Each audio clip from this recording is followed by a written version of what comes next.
미국 에너지부 차관보가 상원 청문회에서 폭탄 발언을 했습니다. 미국의 하늘은 한국이 책임지고 있습니다. 미국이 발칵 뒤집혔습니다. 석유 한 방울 없는 나라가 미국 비행기의 47%를 날리고 있었습니다. 30년간 미국 에너지 패권을 설계한 여성 관료가 한국 앞에 무릎을 꿇었습니다. 자원 0%에서 세계 수출 1위. 그 충격적인 전말을 지금 공개합니다. 시작하기 전 구독과 좋아요, 그리고 대한민국 화이팅 댓글로 한국을 응원해주세요. 붕괴는 도미노처럼 왔습니다. 텍사스에서 시작된 균열이 멕시코만을 삼키고 대서양을 건너 유럽을 집어삼켰습니다. 지중해를 넘어 중동까지. 저는 그 붕괴를 워싱턴 DC 에너지부 본관 7층 상황실에서 지켜봤습니다. 12개 대형 모니터에 찍힌 빨간 점들이 하나씩 꺼졌죠. 텍사스, 루이지애나, 캘리포니아, 네덜란드, 독일. 꺼지고 또 꺼졌습니다. 세계 에너지 지도가 암흑기로 변해갔죠. 그런데 단 한 곳만 불빛이 살아 있었습니다. 저는 눈을 의심했습니다. 석유 한 방울 없는 나라가 어떻게 빛나고 있습니까? 저는 제니퍼 콜린스입니다. 미국 에너지부 화석연료국 차관보죠. MIT에서 화학공학 박사학위를 받고 지난 30년간 미국 에너지 정책의 밑그림을 그려온 사람입니다. 사우디의 50도 사막에서 유전 협상을 했고 알래스카 영하 40도 시추 현장에서 동상 걸릴 뻔한 적도 있습니다. 텍사스 셰일가스 혁명의 정책 설계에도 참여했죠. 숫자로 세상을 읽고 데이터로 국가를 움직이는 게 제 일이었습니다. 그런 제가 그날 새벽 워싱턴 DC 에너지부 긴급 상황실에서 도저히 이해할 수 없는 숫자를 마주했습니다. 하루 78만 배럴. 미국 서부 정유시설이 단 24시간 만에 증발시킨 처리 능력이었죠. 캘리포니아 마르티네즈 정유소가 먼저 셧다운됐고 이어서 텍사스 포트하서 루이지애나 레이크 찰스까지 연쇄적으로 가동이 멈췄습니다. 유럽은 더 심각했습니다. 네덜란드 로테르담 정유 단지 전체가 비상정지에 들어갔고 독일 겔젠키르엔, 프랑스 르아브르의 주요 시설들이 하나둘씩 붉은 경보를 올리기 시작했죠. 상황실의 12개 모니터가 마치 약속이나 한 듯 동시에 빨간 불을 켰습니다. CNN 속보 자막이 미친 듯이 쏟아졌고 블룸버그 긴급 전문이 30초마다 업데이트됐습니다. 제 직속 부하 마이클 오브라이언이 숨을 헐떡이며 제 책상으로 달려왔습니다. 그의 셔츠는 구겨져 있었고 넥타이는 풀려 있었죠. 새벽 3시에 소집된 긴급 회의로 출근한 게 분명했습니다. 차관보님, 이건 전면적 붕괴입니다. 국내 정유 가동률이 61%까지 떨어졌습니다. 1979년 2차 오일 쇼크 이후 최저치입니다. 저는 모니터를 응시하며 침착하게 대답했습니다. 마이클, 백악관에 브리핑 요청해. 그리고 전략석유, 비축분 방출 시나리오 3가지 준비하고 이미 진행 중입니다. 그런데 차관보님, 문제가 있습니다. 뭔데? 전략 비축분은 원유입니다. 정제된 석유 제품이 아니에요. 정유시설이 멈춰 있는데 원유를 풀어봤자 아무 소용없습니다. 정제할 곳이 없으니까요. 그 말에 제 등골이 서늘해졌습니다. 그는 정확했습니다. 미국이 보유한 전략 석유 비축량은 3억 9천만 배럴. 세계 최대 규모죠. 하지만 그건 말 그대로 원유, 검은 덩어리일 뿐이었습니다. 그걸 휘발유로, 경유로, 항공유로 바꿔주는 정유시설이 멈춰 있다면 3억 배럴이든 10억 배럴이든 아무 의미가 없었죠. 뉴욕 증시 프리마켓이 열렸습니다. 화면 속 숫자들이 미친 듯이 춤을 추고 있었죠. WTI 원유 선물이 배럴당 147달러를 돌파했고 다우존스 선물은 1200포인트 폭락 중이었습니다. 뉴욕 맨해튼 거리의 주유소마다 수백 미터씩 차량 행렬이 늘어섰고 일부 지역에서는 총기까지 동원한 주유 다툼이 벌어지고 있었습니다. 저는 그 장면들을 실시간 CCTV 피드로 지켜보며 이 말을 짚었습니다. 이게 21세기 미국에서 벌어지는 일이란 말입니까? 바로 그때였습니다. 마이클이 한 장의 보고서를 제 책상 위에 올려놓았습니다. 차관보님, 이건 국가정보국 DNI에서 방금 넘어온 긴급 분석입니다. 저는 보고서를 집어들고 첫 페이지를 넘겼습니다. 기밀 등급 분류마크 아래 굵은 글씨가 제 시선을 사로잡았죠. 아시아 태평양 석유 제품 수출 동향 이상 징후 감지. 대부분의 국가들은 수출량이 급감하고 있었습니다. 일본 마이너스 34%, 싱가포르 마이너스 28%, 인도 마이너스 41%, 전부 빨간색 하락 화살표였죠. 그런데 단 하나의 줄만이 파란색 상승 화살표를 보이고 있었습니다. 대한민국. 석유 제품 수출량 전월 대비 플러스 387% 증가. 저는 그 숫자를 보고 피식 웃음이 나왔습니다. 마이클, D&I 분석관들 요즘 잠을 못 자나 봐. 한국이 석유 수출국이라니 데이터 오류일 거야. 마이클도 어깨를 으쓱하며 고개를 끄덕였습니다. 저도 그렇게 생각합니다. 석유 한 방울 안 나오는 나라인데요. 저는 그 보고서를 책상 한쪽으로 밀어놓았습니다. 지금 미국이 불타고 있는데 한국 따위에 신경 쓸 여유가 없었죠. 그날 저녁 워싱턴 조지타운에 있는 단골 레스토랑에서 에너지 업계 동료들과 모였습니다. 모두 하루 종일 긴급 대응으로 지쳐 있었죠. 테이블에는 와인잔과 함께 무거운 침묵이 흘렀습니다. 국무부 에너지 특사 로버트 해밀턴이 먼저 입을 열었습니다. 제니퍼, D&I 보고서 봤어? 한국 데이터. 387% 수출 증가라는데. 순간 테이블에 실소가 번졌습니다. 국방부 에너지안보국장 제임스 월시가 스테이크를 썰며 코웃음을 쳤습니다. 석유 한 방울 없는 나라가 갑자기 에너지 강국. 말도 안 되는 통계 노이즈야. 분명 싱가포르 같은 중개 허브를 통한 간접 수출이겠지. 실체 없는 종이 위의 숫자일 뿐이야. 저도 그 의견에 동의하며 고개를 끄덕였습니다. 맞아요. 그냥 혼란기에 나타나는 일시적 현상이에요. 공급 경로가 뒤틀리면서 나타난 통계적 왜곡이죠. 한 달이면 사라질 거예요. 하지만 그 왜곡은 한 달이 지나도 사라지지 않았습니다. 2주가 지나자 한국의 수출 그래프는 떨어지기는커녕 더욱 가파르게 올라갔죠. 3주째 접어들었을 때 저는 참을 수 없어서 직접 국가정보국 데이터베이스에 접속해 원자료를 다시 확인하기 시작했습니다. 항공유 수출 세계 1위 대한민국, 경유 수출 아시아 1위 대한민국, 나프타 수출 세계 상위 3위 대한민국, 윤활유 수출 아시아 상위 5위 대한민국. 제 손가락이 키보드 위에서 멈췄습니다. 이게 대체 어떻게 된 일입니까? 석유 한 방울 나지 않는 나라가 어떻게 이런 수출 실적을 만들어낼 수 있단 말입니까? 바로 그날 오후 백악관 국가안보회의에서 에너지 안보 관련 긴급 브리핑 요청이 내려왔습니다. 주제가 제 눈에 들어왔습니다. 아시아 태평양 에너지 공급망 재편 한국 변수 분석. 저는 화면을 보며 입술을 깨물었습니다. 좋습니다. 그 변수의 정체를, 그 통계 왜곡의 실체를 제가 직접 분석해서 보고하겠습니다. 30년 경력의 에너지 정책 전문가로서 이런 비과학적 수치를 그냥 넘어갈 순 없었죠. 저는 브리핑 자료 표지에 제목을 적어 내려갔습니다. 한국의 에너지 수출 급증 일시적 시장 왜곡인가, 구조적 변화인가. 데이터는 절대 거짓말을 하지 않습니다. 그리고 저는 30년간 데이터로 미국의 에너지 안보를 설계해 온 사람입니다. 석유 자원 없는 나라가 진짜 에너지 강국일 리 없습니다. 이건 분명 일시적이고 우연한 시장 왜곡일 뿐이죠. 저는 그날 밤 늦게까지 사무실에 앉아 한국 관련 데이터를 파고들었습니다. 그래프는 여전히 상승세였고 그 푸른 점 하나가 어두운 세계, 에너지 지도 위에서 마치 등대처럼 빛나고 있었죠. 이상하게도 그 빛이 제 시선을 사로잡아 떼어놓지 않았습니다. 분석가로서의 본능이 속삭였습니다. 저 숫자 뒤에 뭔가 있다고. 단순한 왜곡에 뭔가가 숨어 있다고. 하지만 저는 그 본능을 애써 무시했습니다. 한국은 시장 노이즈입니다. 제가 그걸 증명하겠습니다. 백악관 웨스트윙 지하 상황실. 에너지 안보 관련 긴급 NSC 회의가 열린 날이었습니다. 대통령 안보보좌관 이하 국무부, 국방부, 에너지부, CIA, D&I 고위 관료들이 한자리에 모였죠. 저는 에너지부 대표로 참석했습니다. 회의실에 들어서자 익숙한 얼굴들이 보였습니다. CIA 경제분석센터장 마크 캐러웨이, 국방부 에너지안보국장 제임스 월시, 국무부 에너지 특사 로버트 해밀턴.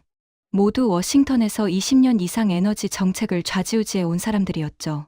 악수를 나누며 인사를 했지만 모두의 얼굴에는 지난 몇 주간의 피로와 불안이 역력했습니다. 첫 번째 브리핑은 CIA 마크 캐러웨이가 맡았습니다. 그는 옥스퍼드에서 에너지 지정학을 전공한 후 CIA에서 25년간 세계 에너지 시장을 분석해온 인물이었죠. 신사숙녀 여러분, 현재 상황은 1979년 2차 오일 쇼크 이후 최악입니다. 마크의 목소리는 무겁고 낮았습니다. 미국 국내 정유 가동률은 58%까지 떨어졌으며 유럽은 51%입니다. 항공유 재고는 안전 기준의 72%까지 감소했고 3주 내에 주요 공항의 운항 제한이 불가피한 상황입니다. 스크린에 붉은 그래프들이 줄지어 나타났습니다. 저는 태블릿을 열고 빠르게 메모하기 시작했죠. 그때 마크가 뜻밖의 이야기를 꺼냈습니다. 그런데 흥미로운 현상이 하나 있습니다. 아시아의 한 국가가 이 위기 속에서 예외적인 움직임을 보이고 있습니다. 스크린에 세계 지도가 떴고 한반도의 파란 화살표가 깜빡였습니다. 대한민국의 석유 제품 수출이 지난 한 달간 387% 증가했습니다. 특히 항공유는 520% 증가로 현재 세계 항공유 수출 1위를 기록하고 있습니다. 회의실이 술렁였습니다. 제임스 월시 국방부 국장이 먼저 손을 들었죠. 마크, 그건 중개 무역 효과 아닌가? 한국은 석유 생산국이 아니잖아. 단순히 중동에서 사다가 되파는 거겠지. 마크가 잠시 멈칫했습니다. 처음엔 저도 그렇게 판단했습니다. 하지만 그가 다음 슬라이드를 넘겼습니다. 한국의 수출품은 원유가 아닙니다. 고도로 정제된 완제품입니다. 항공유, 초저항 경유, 고옥탄 휘발유. 원유를 사서 되파는 게 아니라 원유를 사서 완전히 다른 것으로 만들어 파는 겁니다. 부가가치율이 사우디보다 높습니다. 회의실이 조용해졌습니다. 저는 그 데이터를 빠르게 검증하며 물었습니다. 마크, 한국의 일일 정유 처리 능력이 얼마나 되지? 마크가 자료를 넘기며 대답했습니다. 일일 357만 배럴입니다. 세계 5위 규모죠. 그런데 주목할 점은 한국의 국내 석유 소비량은 일일 약 230만 배럴입니다. 나머지 127만 배럴 이상이 수출용 고부가 가치 석유 제품으로 전환됩니다. 저는 계산기를 두드렸습니다. 숫자가 맞지 않았습니다. 아니, 정확히는 제 상식과 맞지 않았죠. 잠깐, 미국의 정유 처리 능력이 일일 1830만 배럴이야. 한국의 5배가 넘어. 그런데 왜 우리 시설은 멈추고 한국은 돌아가는 거지? 마크가 저를 바라보며 조용히 말했습니다. 콜린스 차관보, 바로 그게 제가 아직 답을 찾지 못한 질문입니다. 회의가 끝난 후 복도에서 로버트 해밀턴 특사를 만났습니다. 그는 커피를 홀짝이며 물었죠. 제니퍼, 한국 얘기 어떻게 생각해? 마크가 좀 과장한 거 아니야? 저는 고개를 끄덕이며 대답했습니다. 당연하죠. 중간 거래상에 불과해요. 실제 기술력이 있는 게 아니라 그냥 시장 혼란을 틈타 마진을 먹는 거겠죠. 로버트가 안도한 표정으로 웃었습니다. 그렇겠지. 석유 없는 나라가 뭘 어쩌겠어. 하지만 제 머릿속에선 계속 의문이 맴돌았습니다. 중간 거래상이라면 마진이 그렇게 높을 수 없습니다. 단순 재수출로는 한국 정유사들의 흑자 실적이 설명되지 않았죠. 게다가 항공유 수출 세계 1위라는 건 단순한 중개가 아니라 실제 생산 능력이 있다는 뜻 아닙니까? 2주가 더 흘렀습니다. 상황은 더 악화됐죠. 로스앤젤레스 국제공항이 항공유 부족으로 국제선 20%를 감편했다는 소식이 전해졌습니다. JFK도 비상이었고 시카고 오헤어도 위험 수위였죠. 항공유가 없으면 비행기가 뜰 수 없고 비행기가 뜨지 않으면 물류가 멈추고 물류가 멈추면 경제가 멈춥니다. 그런데 기이한 일이 벌어졌습니다. 태평양 노선만 정상 운항되고 있었죠. 이유를 추적해보니 한국발 항공유 공급이 태평양 연안 공항들을 지탱하고 있었습니다. 로스앤젤레스, 샌프란시스코, 시애틀. 미국 서부의 하늘이 한국의 연료로 날고 있었습니다. 저는 사무실에서 그 보고서를 읽으며 한참이나 아무 말도 할 수 없었습니다. 백악관에서 전화가 왔습니다. 안보보좌관실이었죠. 콜린스 차관보, 한국의 에너지 공급 역량에 대한 정밀 실사 보고서를 요청합니다. 직접 현장 조사를 포함해서 저는 수화기를 내려놓으며 창밖 워싱턴 기념탑을 바라봤습니다. 석양이 하얀 대리석을 붉게 물들이고 있었죠. 한국에 직접 가라는 겁니까? 석유 한 방울 없는 나라에? 저는 속으로 비웃었습니다. 좋습니다. 30년 경력을 걸고 그 나라가 허상임을 직접 증명하겠습니다. 출장 서류를 작성했습니다. 목적지 대한민국. 조사 기간 10일. 목적 에너지 공급 역량 실사 및 미국 의존도 분석. 마이클 오브라이언이 사무실 문을 두드렸습니다. 차관보님, 정말 한국까지 가시려고요? 직접 안 가셔도 되지 않을까요? 위성 데이터와 무역 통계만으로도 충분히 분석할 수 있습니다. 저는 가방을 꾸리며 대답했습니다. 마이클, 30년간 에너지 정책을 해왔지만 현장을 안 보고 보고서를 쓴 적은 한 번도 없어. 사우디 사막도 갔고 알래스카 빙하도 갔어. 한국이라고 못 갈 이유가 뭐 있어? 마이클이 말했습니다. 그건 그렇죠. 그런데 차관보님, 한국에 대해 미리 알아두셔야 할 게 있습니다. 뭔데? 울산 정유단지. 단일 석유화학 콤플렉스로는 세계 최대 규모입니다. 일일 처리 능력이 175만 배럴이에요. 저는 동작을 멈추고 그를 돌아봤습니다.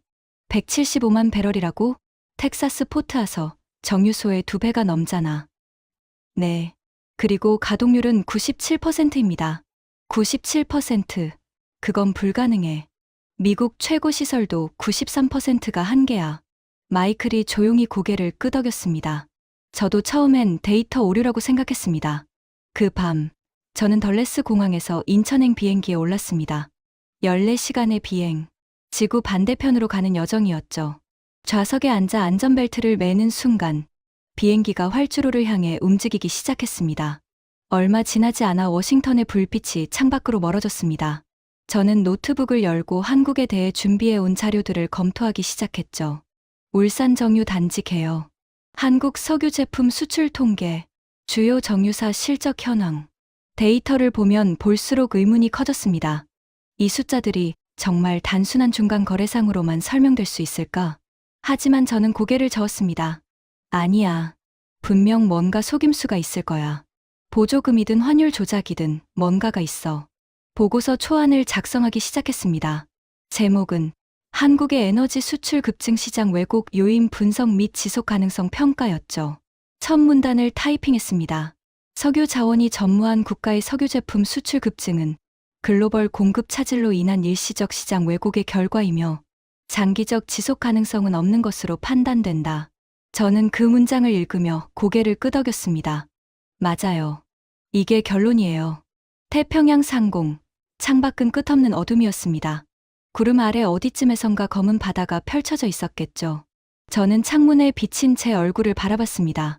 52세, 30년 경력의 미국 에너지부 차관보, 사우디 사막의 열기도, 알래스카의 한파도 견뎌낸 사람. 그런 제가 왜 이렇게 가슴이 두근거리는 걸까요? 기내식이 나왔고 저는 기계적으로 음식을 먹었습니다. 맛은 전혀 느껴지지 않았죠. 머릿속에선 NSC 회의에서 마크 캐러웨이가 했던 말이 맴돌았습니다. 부가가치율이 사우디보다 높습니다. 그 한마디가 제 확신을 조금씩 흔들고 있었습니다. 바로 그때였습니다. 기내 모니터에 뉴스 속보가 떴습니다. 한국 석유 제품 수출 4개월 연속 400% 증가 지속. 미국 서부 항공유 공급의 47%를 한국이 담당. 저는 화면을 멍하니 바라봤죠. 4개월 연속 47%? 미국 서부 하늘의 절반 가까이가 한국 연료로 날고 있다고? 제 손가락이 키보드 위에서 떨렸습니다. 그리고 천천히 방금 작성한 보고서 초안의 첫 문단을 지우기 시작했습니다. 객실 조명이 어두워졌고 승객들은 하나둘 잠에 빠져들었습니다. 하지만 저는 잠을 이룰 수 없었죠. 창밖의 어둠을 응시하며 생각에 잠겼습니다.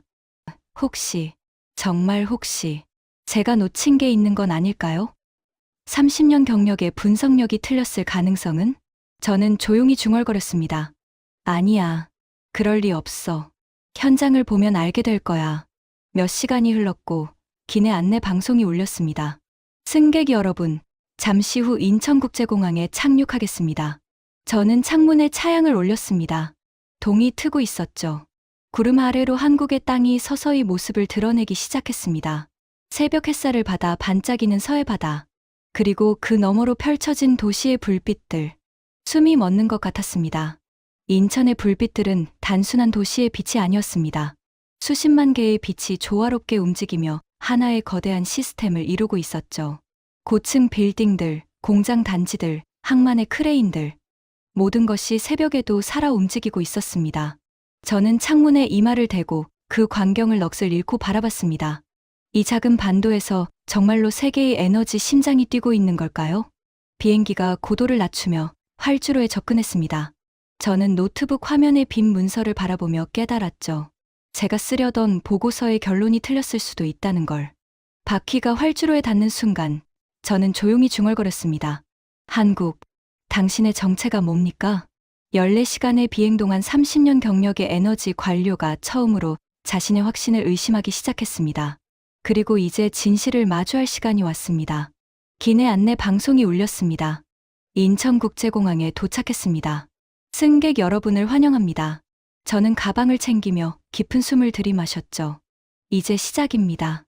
인천공항에서 울산까지는 차로 4시간이 걸렸습니다. 한국에너지공단에서 배정한 수행원 박진수 과장이 운전대를 잡았죠.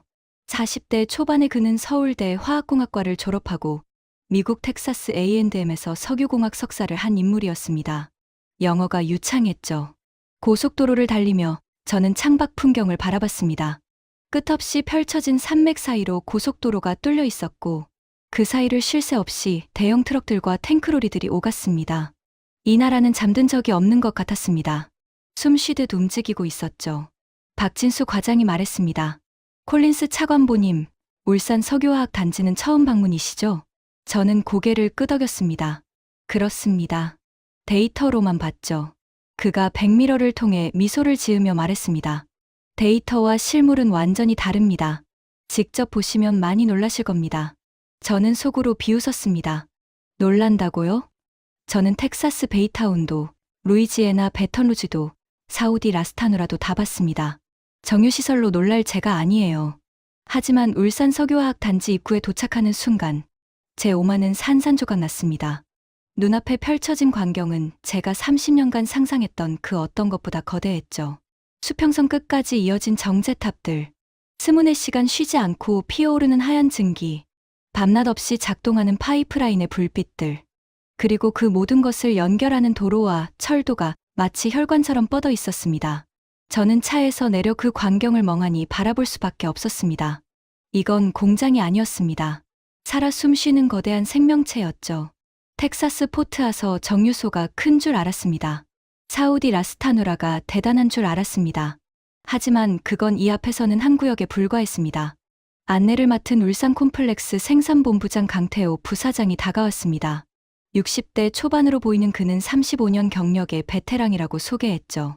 놀라운 건 그가 MIT 화학공학 석사 출신이라는 것이었습니다. 제 후배였죠. 콜린스 차관보님, 환영합니다. MIT 선배님을 이렇게 뵙게 되어 영광입니다. 저는 그의 손을 잡으며 대답했습니다. 강 부사장님, 기대하겠습니다. 확인하고 싶은 게 많습니다.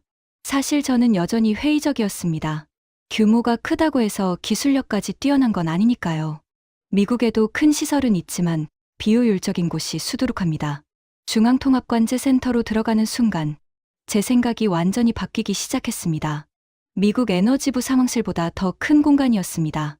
거대한 곡면 디스플레이 월이 사면을 감싸고 있었고 실시간으로 갱신되는 수천 개의 데이터 포인트가 화면을 채우고 있었죠. 온도, 압력, 유량, 촉매 활성도, 배출가스 농도, 그리고 그 모든 걸 조율하는 50여 명의 엔지니어들의 집중된 표정. 강태호 부사장이 설명했습니다. 여기가 바로 이 콤플렉스의 두뇌입니다. 우리는 분 단위가 아니라 초 단위로 모든 공정을 최적화하고 있습니다. 온도 1도, 압력 0.1바 차이가 제품 수율과 품질을 완전히 바꿔놓죠. 저는 모니터에 표시된 숫자들을 따라가며 물었습니다. 초 단위 최적화, 마이크로 매니지먼트 수준이군요. AI 기반인가요? 강태호 부사장이 자신 있게 대답했습니다. AI만이 아닙니다. AI 위에 35년간 축적된 현장 경험이 있습니다. 저 모니터 보이십니까? 상압증류탑의 플래시존 온도가 365.7도에서 366.2도로 0.5도 올라갔습니다. 원유 배치가 바뀌었기 때문이죠.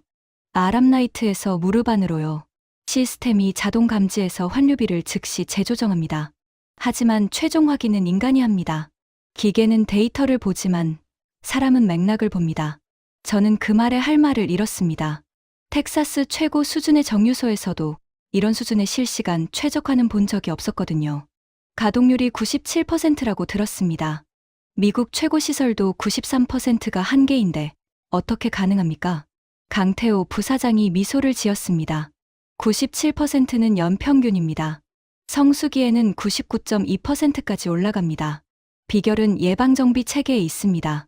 우리는 계획정비를 36일에서 28일로 줄였고 비계획 정지율은 연간 0.3% 이하입니다. 세계 최고 수준이죠. 0.3%. 그건 미국 업계 평균의 7분의 1 수준이에요. 네. 우리 엔지니어들이 365일 24시간 교대로 모든 설비를 모니터링합니다. 이상 징후가 감지되면 가동 중에 수리합니다. 멈추지 않고요. 다음으로 안내된 곳은 수소화 분해 하이드로 크래킹 공정 라인이었습니다. 거대한 반응기들이 줄지어 서 있었고 그 사이를 연결하는 파이프라인이 마치 동맥처럼 복잡하게 얽혀 있었죠. 강태호 부사장이 설명을 이어갔습니다. 여기서 중지류를 경지류로 전환합니다. 감압잔 사유, 다른 나라에서는 거의 쓰레기 취급하는 그 원유, 찌꺼기를 우리는 100% 업그레이딩합니다. 항공유로, 초저항 경유로, 고급 납사로. 저는 귀를 의심했습니다. 잔사유 전환율 100%요? 미국에서는 5060%가 평균입니다. 우리는 한 방울도 허투루 흘리지 않습니다. 이게 우리의 철학입니다. 석유가 없는 나라니까요. 한 방울이 얼마나 소중한지 미국에서는 상상할 수 없을 겁니다. 그 말이 제 가슴을 찔렀습니다. 저는 노트에 밑줄을 그으며 적었습니다. 석유가 없기에 한 방울도 버리지 않는다. 환경 설비 구역으로 이동했을 때는 더욱 놀랐습니다. 탈황 설비, 질소산화물 저감 장치, 폐수 처리 시스템. 모든 것이 최신 기술이었죠. 워싱턴에서 일부 의원들이 주장했던 말이 떠올랐습니다. 한국은 환경 규제를 회피해서 원가를 낮추는 거다. 하지만 제 눈앞의 현실은 정반대였습니다. 강태호 부사장이 자랑스럽게 말했습니다. 우리는 미국 EPA 기준보다 더 엄격한 자체 기준을 운영합니다. 황합량 0.001% 이하. 이건 세계 최고 수준입니다. 캘리포니아 CARB 기준도 0.0015%인데 우리가 더 낮죠. 저는 귀를 의심했습니다. 미국 기준보다 더 엄격하다고요? 네. 우리는 품질로 프리미엄을 받습니다. 가격 경쟁이 아니라 품질 경쟁을 하는 겁니다. 마지막으로 항공유 생산 라인을 방문했습니다. 거대한 저장 탱크들이 늘어서 있었고 그 앞에는 최첨단 품질 검사실이 있었죠. 30대 초반의 젊은 여성 연구원이 기체 크로마토그래프 앞에서 샘플을 분석하고 있었습니다. 강태호 부사장이 소개했습니다. 이 라인에서 생산된 항공유가 로스앤젤레스, 샌프란시스코, 시애틀로 갑니다.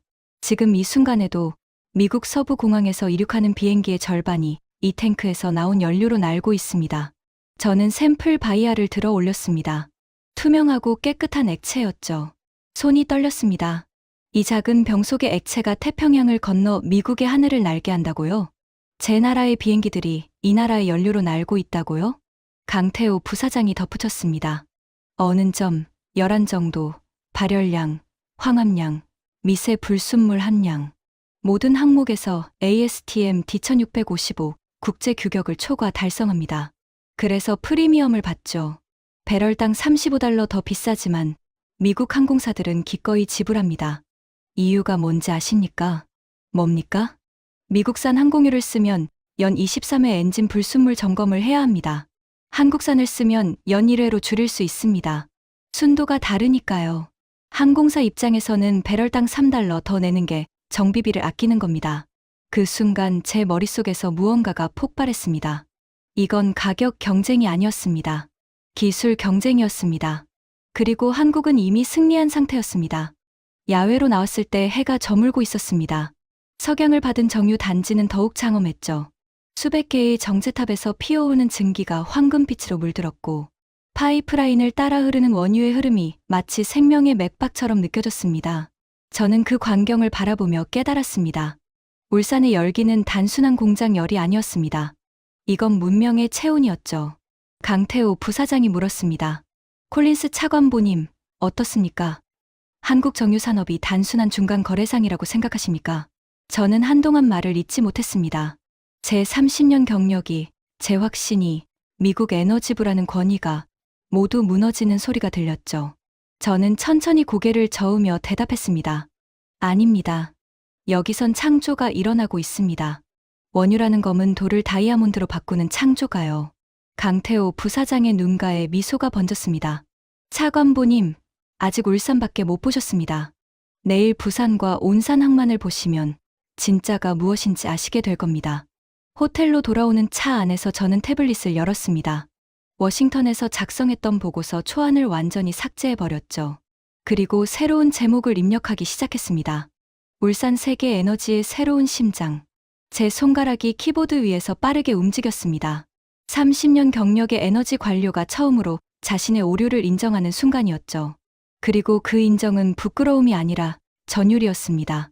울산에서의 충격이 채 가시기도 전에 다음 날 저는 부산과 온산의 항만 시설로 향했습니다. 정유산업에서 생산만큼 중요한 게 물류입니다. 아무리 좋은 제품을 만들어도 제때 배송하지 못하면 의미가 없으니까요. 미국 에너지부는 이 점에서 특히 자부심이 있었습니다. 미국의 파이프라인 네트워크, 항만 인프라, 물류 시스템은 세계 최고라고 자부했으니까요. 온산 선적 부두에 도착했을 때 제 눈앞에 펼쳐진 광경은 또 한 번 저를 압도했습니다. 거대한 VLCC급 유조선 4척이 동시에 정박해 있었습니다. 각 선박의 선체에는 세계적인 석유 메이저 기업들의 로고가 선명하게 새겨져 있었죠. 엑슨모빌, 쉐브론, 쉘, 토탈, BP. 미국의 엑슨모빌이, 쉐브론이 한국에서 연료를 사가고 있다고? 저는 자존심이 무너지는 소리를 들었습니다. 항만운영 실장 이정우 상무가 저를 안내했습니다. 50대 초반의 그는 해군 장교 출신으로 물류의 군사적 정밀함을 접목시킨 인물이었죠. 콜린스 차관보님, 저 선박들 보이십니까? 매달 85만 톤 이상의 항공유가 미국 서부 해안으로 출항합니다. 로스앤젤레스, 샌프란시스코, 시애틀, 포틀랜드. 미국 서부의 하늘을 한국이 책임지고 있습니다. 저는 그 말에 숨이 막혔습니다. 미국의 하늘을 한국이 책임진다고? 미합 중국의 하늘을. 선적 스케줄 보드를 확인했습니다. 거대한 전광판에 출항 일정이 빼곡하게 적혀 있었죠. 11월 3일 영유경영 VLCC 패시픽 하모니 로스앤젤레스, 11월 4일 1400MR 이스턴 스타 싱가포르, 11월 5일 영사영영 LRE 글로벌 스피릿 두바이, 11월 6일 2200MR 블루 오션 시드니, 11월 7일 1000 VLCC 리버티 웨이브 뉴욕. 시간표는 분 단위까지 정확했습니다. 이정우 상무가 자랑스럽게 말했습니다. 우리는 지난 15년간 단 한 번도 선적 일정을 어긴 적이 없습니다. 약속한 시간에 정확히 출항하죠. 태풍이 와도 파업이 나도 우리는 방법을 찾습니다. 이게 바로 한국이 신뢰받는 이유입니다. 저는 미국의 멕시코만 항만을 떠올렸습니다. 허리케인 시즌마다 선적이 23주씩 지연되는 것이 일상이었죠. 그런데 한국은 15년간 단 한 번도 부산 수출 터미널로 이동했습니다. 여기는 더 큰 규모였죠. 자동화된 계량 시스템이 실시간으로 선정량을 측정하고 블록체인 기반 봉인 장치가 컨테이너마다 고유 디지털 인증서를 부여했습니다. 모든 과정이 실시간 추적 가능했죠. 터미널 운영 총괄 한민수 전무가 설명했습니다. 우리는 연료에 시간표를 붙입니다. 고객이 원하는 시간에 정확히 도착하도록 역산해서 선적하죠. 1시간의 오차도 용납하지 않습니다.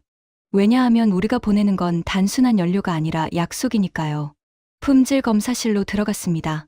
하얀 가운을 입은 연구원들이 첨단 분석 장비 앞에서 샘플을 검사하고 있었죠. 수석연구원 김지영 박사가 분석 리포트를 보여주었습니다. 황함량 0.0008%, 불순물 제거율 99.99%. 이건 우리의 표준입니다. 유럽의 까다로운 EN 590 기준도, 미국의 EPA Tier 3 기준도 동시에 통과하죠.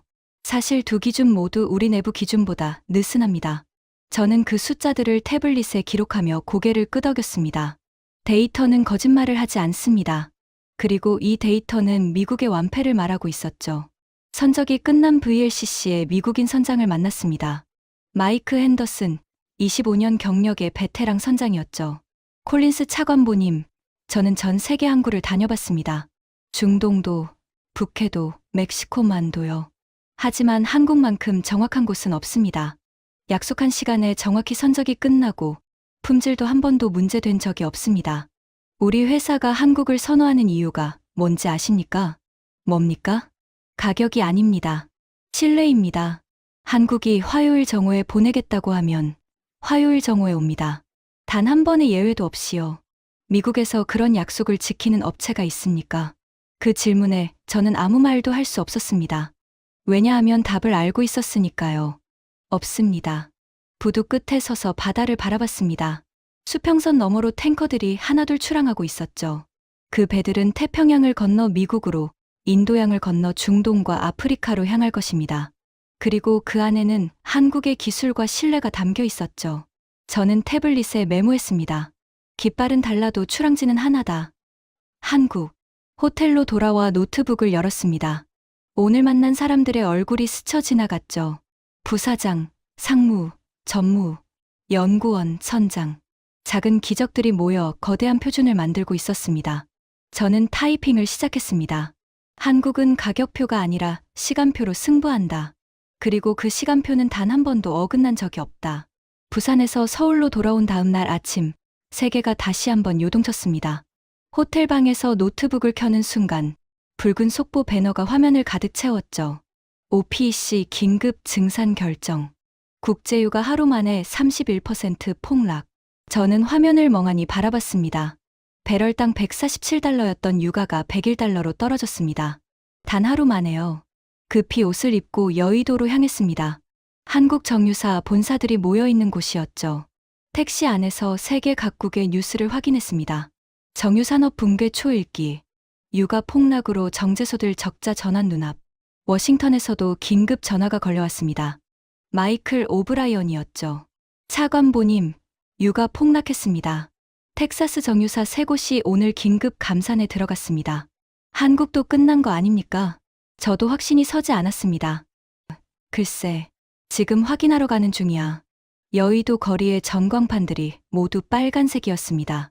정유주가 일제히 급락하고 있었죠. 사람들의 표정이 어두웠습니다. 저는 생각했습니다. 그래, 여기까지인가. 유가가 떨어지면 정유사도 타격을 받는 게 당연하니까. 워싱턴의 제임스 월시 국방부 국장에게서 메시지가 왔습니다. 제니퍼, 봤지? 한국의 반짝 파티는 끝이야. 하지만 서울 을지로의 대형 정유사 본사에 도착했을 때 분위기는 제 예상과 완전히 달랐습니다. 로비는 혼란스럽지 않았고 직원들은 오히려 더 분주하게, 그러나 질서정연하게 움직이고 있었죠. 마치 예상된 시나리오를 실행하는 것처럼. 전략기획본부 최영준 부사장이 저를 맞이했습니다. 50대 후반의 그는 워튼 스쿨 MBA 출신으로 뉴욕 월가에서 10년간 에너지 트레이딩을 한 후 한국으로 돌아온 인물이었죠. 콜린스 차관보님, 오늘 아주 흥미로운 걸 보시게 될 겁니다. 그의 표정에는 당황함이 아니라 자신감이 묻어났습니다. 회의실로 안내됐습니다. 대형 스크린에 실시간 데이터가 떠올랐죠. 원유 가격 그래프는 확실히 급락 중이었습니다. 하지만 그 옆에 다른 그래프는 정반대로 움직이고 있었습니다. 크래킹 스프레드가 급등하고 있었죠. 최영준 부사장이 설명하기 시작했습니다. 콜린스 차관보님, 제가 월가에서 배운 가장 중요한 것은 트레이더는 가격을 보지 않고 스프레드를 봅니다. 원유 가격이 떨어지면 우리의 원재료비가 내려갑니다. 하지만 완제품 가격은 아시아 프리미엄과 품질 프리미엄으로 방어됩니다. 결과적으로 정제 마진이 오히려 올라가는 겁니다. 저는 이해가 되지 않았습니다. 그게 어떻게 가능합니까? 원유가 싸지면 석유, 제품 가격도 떨어지는 게 정상 아닙니까? 미국에서는 항상 그래왔습니다. 최영준 부사장이 미소를 지으며 다른 차트를 띄웠습니다. 일반적으로는 그렇습니다. 하지만 미국과 한국은 구조가 다릅니다.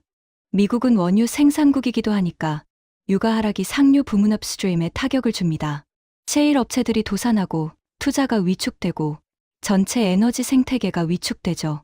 하지만 한국은 100% 수입국입니다. 원유가 싸지면 순수하게 원가만 떨어지는 겁니다. 상류 부문에 타격이 없으니까요. 화면에 복잡한 공정도가 나타났습니다. 유동층 촉매분해, 수소화분해, 잔사유 업그레이딩, 알킬레이션. 최영준 부사장이 레이저 포인터로 각 공정을 가리키며 설명했습니다. 여기서 중지류를 경지류로 바꿉니다. 여기서 황을 제거하고 여기서 옥탄가를 높입니다. 각 단계마다 부가가치가 더해지죠. 그리고 핵심은 이겁니다. 그가 한 문장을 화면에 크게 띄웠습니다. 저유가 시기일수록 기술력의 가치는 커진다.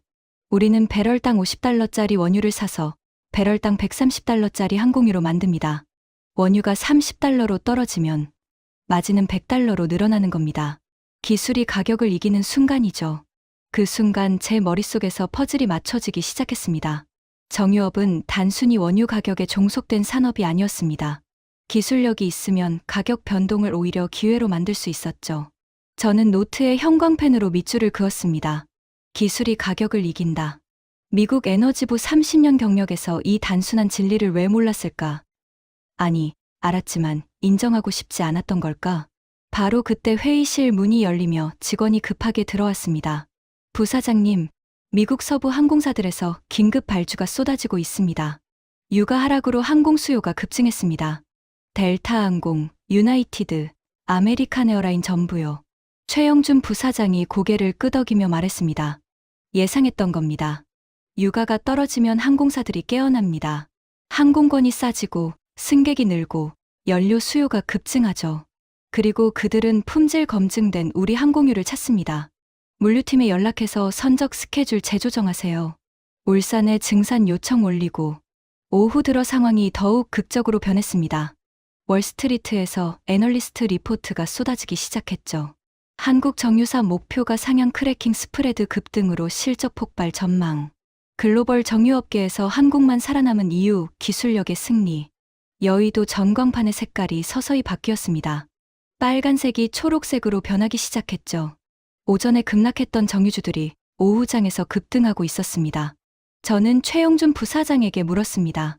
이게 정말입니까? 유가 폭락이 오히려 한국 정유사에 유리하다는 겁니까? 그가 확신에 찬 목소리로 대답했습니다. 콜린스 차관보님, 정유업의 진짜 원유는 검은 석유가 아닙니다. 기술과 신뢰입니다. 그 두 가지만 있으면 가격 변동은 두렵지 않습니다. 아니, 오히려 기회입니다. 저는 워싱턴의 제임스 월시에게 전화를 걸었습니다. 벨이 여러 번 울린 후 그가 받았죠. 제니퍼, 무슨 일이야? 저는 침착하게 말했습니다. 제임스, 당신의 분석 모델에는 한국의 기술 변수가 빠져 있었어. 그들은 가격을 따라가는 게 아니라 가격을 만들어내고 있어. 전화선 너머로 긴 침묵이 흘렀습니다. 그 침묵이 한국의 승리를 증명했죠. 그날 저녁, 글로벌 뉴스들의 헤드라인이 바뀌기 시작했습니다. 유가 폭락 속 한국 정유사 선전. 위기를 기회로 바꾼 한국의 기술력.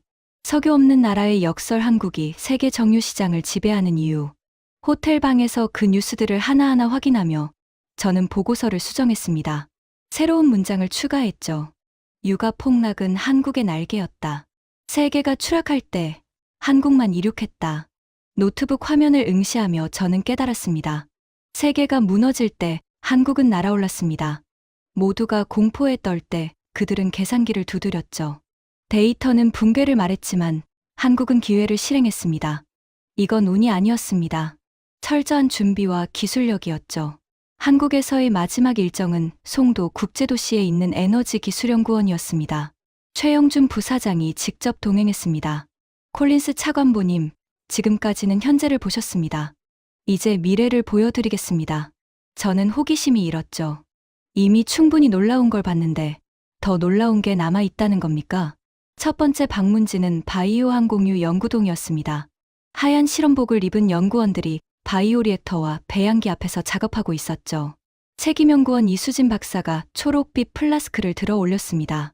미세조류입니다. 이 작은 생명체들이 광합성으로 바이오 연료를 생성합니다. 석유가 아니라 햇빛으로 비행기를 날리는 시대가 오고 있죠. 저는 플라스크를 가까이서 들여다봤습니다.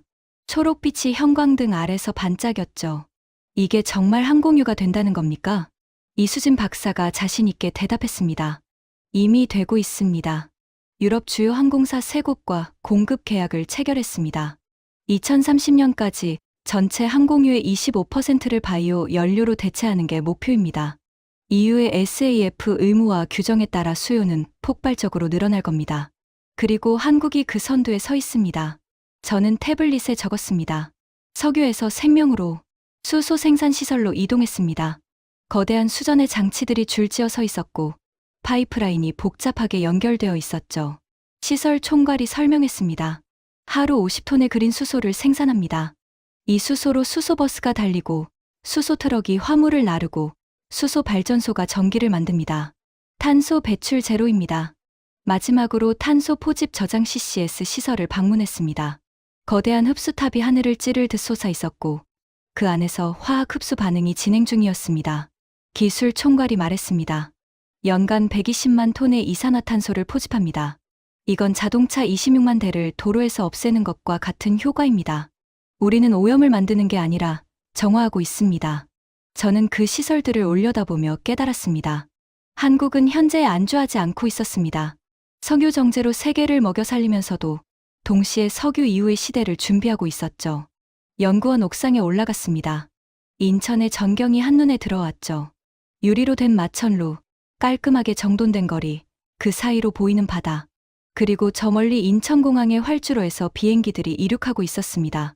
최영준 부사장이 제 옆에 섰습니다. 콜린스 차관보님, 저 비행기들 보이십니까? 상당수가 한국산 항공유로 날고 있습니다. 그리고 머지않아 한국산 바이오 연료로 날게 될 겁니다. 저는 고개를 끄덕이며 말했습니다. 최 부사장님, 이제 이해합니다. 한국은 자원의 저주를 기술의 축복으로 바꿔낸 겁니다. 석유가 없었기에 오히려 기술에 집중할 수 있었고 그 기술이 세계를 움직이고 있습니다. 그가 미소를 지었습니다. 맞습니다. 우리는 자원이 아니라 의지로 움직입니다. 그게 한국의 힘입니다. 인천공항으로 가는 차 안에서 저는 지난 열흘을 되돌아봤습니다. 워싱턴을 떠날 때 저는 오만했습니다. 한국을 시장 노이즈라고, 통계 왜곡이라고 생각했죠. NSC 회의에서도, 비행기 안에서도 그 확신은 흔들리지 않았습니다.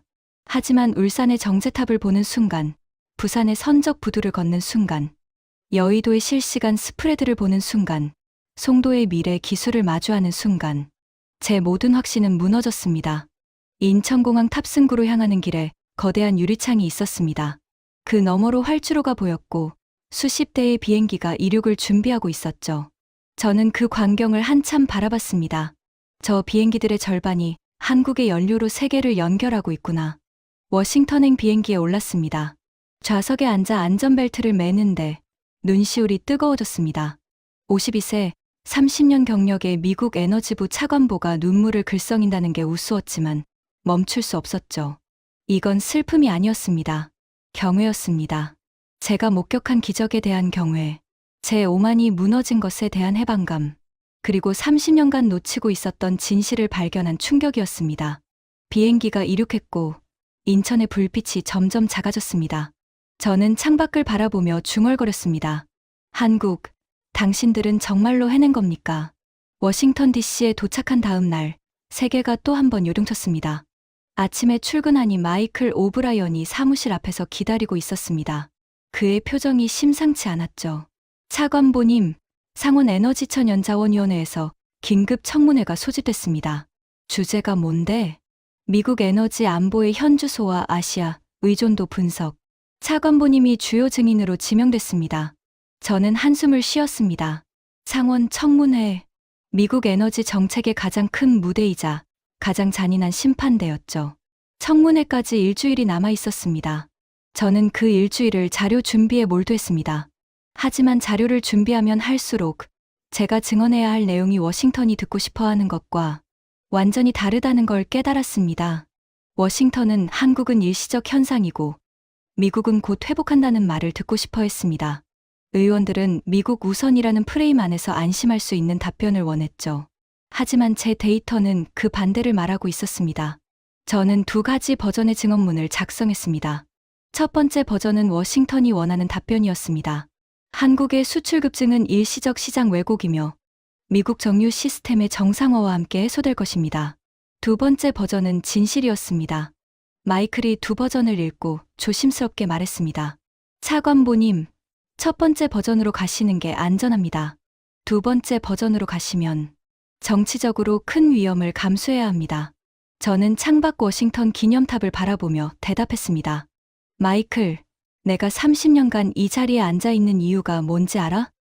편한 말을 하려고가 아니야. 정확한 말을 하려고야. 그 순간 울산에서 강태호 부사장이 했던 말이 떠올랐습니다. 석유가 없기에 한 방울도 버리지 않는다. 그리고 이정우 상무의 말도요. 우리가 보내는 건 연료가 아니라 약속입니다. 저는 첫 번째 버전을 파쇄기에 넣었습니다. 청문회 당일이 밝았습니다. 미국 상원 디르크슨 빌딩 366호실. 에너지천연자원위원회 대회의장이었죠. 저는 검은 정장에 흰 블라우스를 입고 30년 경력의 무게를 어깨에 짊어진 채 회의장으로 걸어갔습니다. 복도는 기자들과 카메라맨들로 가득했죠. 플래시가 터졌고 마이크가 내 앞에 쑥 내밀어졌습니다. 콜린스 차관보, 오늘 증언 내용을 미리 공개하실 수 있습니까? 저는 미소만 짓고 지나갔습니다. 회의장 문을 열고 들어서자 반원형으로 배치된 의원석이 보였습니다. 위원장인 몬태나 주 상원의원을 필두로 텍사스, 루이지애나, 알래스카, 노스다코타, 미국 에너지 산업의 심장부를 대표하는 의원들이 모두 자리하고 있었죠. 방청석에는 업계 관계자들, 로비스트들, 외교관들이 빼곡히 앉아 있었습니다. CNN, FOX, MSNBC, 블룸버그 TV의 카메라들이 제 자리를 향하고 있었죠. 생중계였습니다. 위원장이 망치를 두드렸습니다. 이 청문회를 개회합니다. 첫 번째 증인, 에너지부 화석연료국 차관보 제니퍼 콜린스. 저는 증인석에 앉아 마이크 높이를 조절했습니다. 심장이 세차게 뛰었죠. 하지만 제 목소리는 흔들리지 않았습니다. 위원장님, 그리고 존경하는 위원 여러분. 저는 오늘 불편한 진실을 보고드리기 위해 이 자리에 섰습니다. 회의장이 조용해졌습니다. 저는 지난 열흘간 대한민국의 에너지 인프라를 직접 실사했습니다. 그리고 그 결과 미국 에너지 안보에 대한 제 30년 경력의 전제가 틀렸다는 결론에 도달했습니다. 술렁임이 이렇습니다. 텍사스 상원의원이 눈살을 찌푸렸죠. 저는 첫 번째 슬라이드를 띄웠습니다. 세계 에너지 지도. 이것은 현재 글로벌 석유 제품 교역 지도입니다. 파란 화살표가 한국에서 출발하는 수출 경로입니다. 미국 서부, 유럽, 중동, 동남아, 아프리카. 사실상 전 세계로 뻗어 있습니다. 두 번째 슬라이드. 항공유 세계 수출 순위. 현재 전 세계 항공유 수출 1위 국가는 대한민국입니다. 미국 서부 공항에서 이륙하는 민간 항공기의 47%가 한국산 항공유를 사용하고 있습니다. 군용기는 아직 국내 조달 위주이지만 민간 부문에서의 의존도는 이미 위험 수준입니다. 회의장이 웅성거리기 시작했습니다. 루이지애나 상원의원이 마이크를 켰습니다. 차관보, 잠깐. 미국 비행기의 47%가 한국 연료로 난다는 겁니까? 그건 국가 안보 문제 아닌가? 저는 고개를 끄덕였습니다. 맞습니다. 의원님. 그래서 제가 이 자리에 선 겁니다. 세 번째 슬라이드. 기술력 비교. 울산 석유화학 콤플렉스는 단일 단지, 기준 세계 최대 규모입니다. 일일 처리 능력 175만 배럴. 연간 가동률 97%. 잔사유 전환율 100%. 이 세 가지 수치 중 어느 것 하나도 미국의 어떤 정유소도 달성하지 못하고 있습니다. 텍사스 상원의원이 자리에서 일어났습니다. 그의 얼굴이 붉어져 있었죠. 차관보, 그건 공정하지 않은 비교 아닙니까? 미국 정유 산업은 환경 규제, 노동 규제, 안전 기준 때문에 제약이 있습니다. 한국은 그런 규제가 없으니까 가능한 거 아닙니까? 저는 이 질문을 예상하고 있었습니다. 네 번째 슬라이드를 띄웠죠. 의원님, 정확히 그 점을 짚어주셔서 감사합니다. 이것은 한국정유시설의 환경 기준 비교 자료입니다. 표가 화면에 나타났습니다. 황합량 기준 미국 EPA 0.0015%, 한국 0.0008%, 질소산화물 배출 미국 기준 대비 한국 62% 낮음, 폐수 방류 기준 미국 기준 대비 한국 45% 엄격. 한국은 미국보다 더 엄격한 환경 기준을 자체적으로 운영하면서 동시에 더 높은 가동률과 수율을 달성하고 있습니다. 규제 회피가 아닙니다. 기술력의 차이입니다. 텍사스 의원이 자리에 주저앉았습니다. 회의장이 조용해졌죠. 알래스카 상원의원이 물었습니다. 차관보, 그렇다면 미국은 어떻게 해야 합니까? 한국에 계속 의존해야 하는 겁니까? 저는 잠시 숨을 고르고 대답했습니다. 의원님, 솔직하게 말씀드리겠습니다. 단기적으로는 한국에 대한 의존을 줄일 방법이 없습니다. 그들의 정유 기술은 30년에 걸쳐 축적된 것이고 우리가 내일 당장 따라잡을 수 있는 게 아닙니다. 회의장에 무거운 침묵이 내려앉았습니다. 하지만 더 중요한 것은 이 현실을 인정하는 겁니다. 미국은 오랫동안 자원의 크기만으로 에너지 패권을 유지할 수 있다고 믿어왔습니다. 우리에겐 셰일가스가 있고 전략 비축유가 있고 세계 최대의 정유 시설이 있으니까요. 저는 잠시 멈추고 회의장을 둘러봤습니다. 하지만 석유 한 방울 없는 나라가 순수한 기술력만으로 세계 에너지 공급의 핵심이 되었습니다. 자원의 크기가 아니라 기술의 깊이가 승부를 가르는 시대가 된 겁니다. 5번째 슬라이드. 한국의 미래 에너지 투자. 그리고 한국은 멈추지 않고 있습니다. 바이오 항공유 상업 생산, 그린 수소 대규모 플랜트, 탄소 포집 저장 기술. 그들은 석유 시대를 지배하면서 동시에 탈석유 시대를 준비하고 있습니다. 우리가 지금 이 자리에서 논쟁하는 동안 한국은 이미 다음 게임을 시작했습니다. 위원장이 물었습니다. 차관보, 마지막으로 한 가지만 묻겠습니다. 한국이 없었다면 이번 에너지 위기에서 미국은 어떻게 됐겠습니까? 회의장 전체가 숨을 죽였습니다. 저는 카메라를 똑바로 바라보며 대답했습니다. 위원장님, 한국이 없었다면 미국 서부의 주요 공항은 3주 내에 운항을 정지했을 겁니다. 물류가 마비되고 항공 화물이 멈추고 경제적 손실은 수천억 달러에 달했겠죠. 한국은 이번 위기에서 미국의 경제를 살린 나라입니다. 석유 한 방울 없는 나라가 석유 대국 미국의 하늘을 지켜줬습니다. 회의장에 정적이 흘렀습니다. 그리고 예상치 못한 일이 벌어졌습니다. 알래스카 상원의원이 천천히 박수를 치기 시작했습니다. 그 박수가 번지더니 회의장 전체로 퍼졌죠. 방청석에서도 기자석에서도 심지어 텍사스 의원마저 고개를 끄덕이며 손뼉을 맞추고 있었습니다. 저는 증인석에 앉아 그 박수를 듣고 있었습니다. 이건 한국에 대한 박수가 아니었습니다. 진실에 대한 박수였습니다. 청문회가 끝난 후 세계가 뒤집혔습니다. 제 증언 영상이 CNN, FOX, BBC, NHK를 통해 전 세계로 중계됐습니다. 미국 에너지부 차관보, 한국이 미국을 살렸다고 증언이라는 헤드라인이 뉴욕타임스 일면을 장식했죠. 월스트리트 저널은 특집 기사를 실었습니다. 자원 제로의 기적 한국은 어떻게 세계 에너지의 심장이 되었나. 이코노미스트는 표지를 한국으로 장식했습니다. 석유 없이 만든 에너지 제국. 블룸버그는 한국 정유사들의 주가가 사상 최고치를 경신했다고 보도했습니다. 골드만삭스와 모건 스탠리가 목표가를 40% 상향 조정했죠. 하지만 제게 가장 큰 변화는 따로 있었습니다. 청문회 다음 날, 제 이메일에 한 통의 메시지가 도착했습니다. 발신자 강태호, 울산 콤플렉스 생산본부장, 콜린스 차관보님, 오늘 청문회 영상을 봤습니다. 한국의 기술력을 미 의회에서 그렇게 정확하고 공정하게 증언해 주신 것에 깊이 감사드립니다.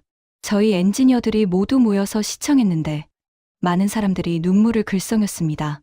우리가 35년간 매일 새벽부터 밤까지 정제탑 옆에서 흘린 땀을 세계 최고의 에너지 전문가가 인정해 주셨으니까요. 차관보님이 말씀하셨죠. 석유 한 방울 없는 나라가 석유 대국의 하늘을 지켜줬다고. 그 말씀이 우리에게는 35년치 보상이었습니다.